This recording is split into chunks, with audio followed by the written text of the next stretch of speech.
Alright, on this video I'm going to show y'all how to take one key. So this is my old Jaguar key.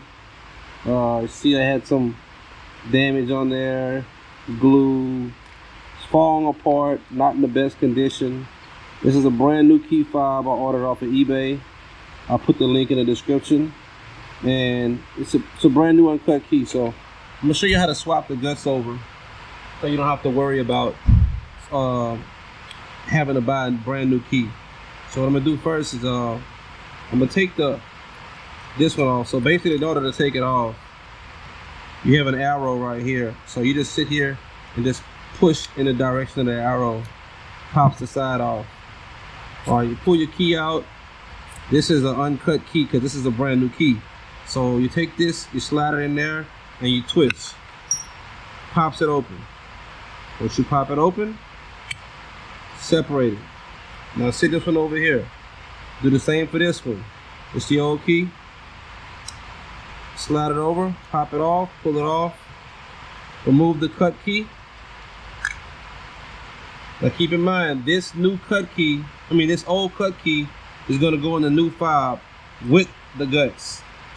So we're gonna open this up, take out the old guts.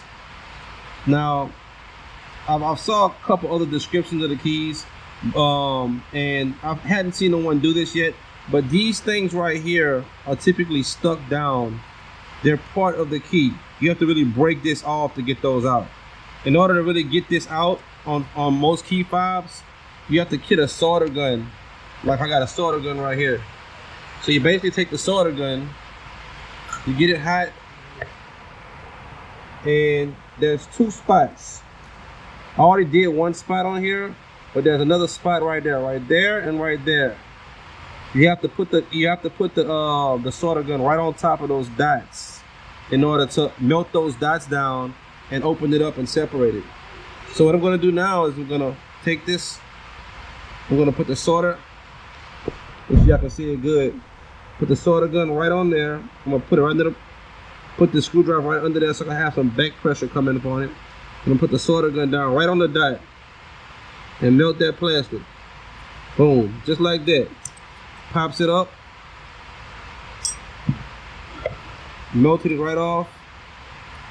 Now I can take this out. Let me melt the back one again, because I haven't removed it all the way yet.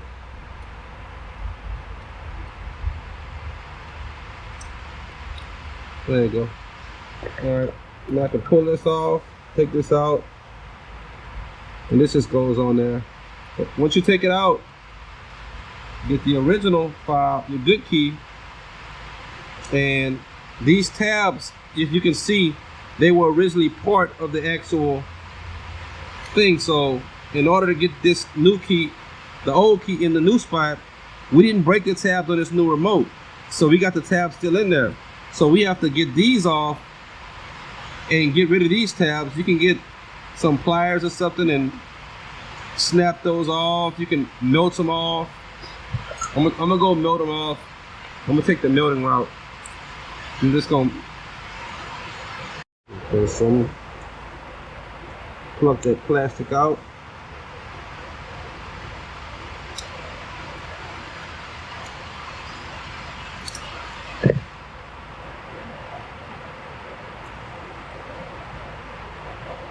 Some plastic pieces out.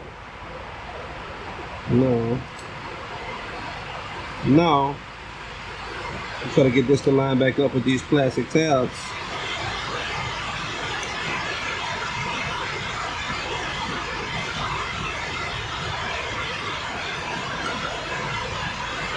Alright, so this is how I wanted mine to be back in there, so where it doesn't fall out. It's back in that plastic welded back inside like the original.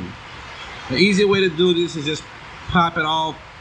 You can break the backings and just throw it in there, and that's what I've been seeing everyone else do, but I like doing things a little more tidy and neater. So now we got the new the old fob installed into the new case. We're gonna put the original key back in there. I'm gonna close this up.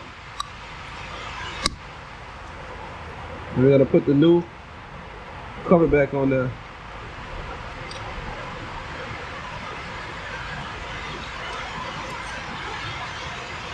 Just like that, and boom. New key, now we're back on. Everything works. Just like that. Should be no problem.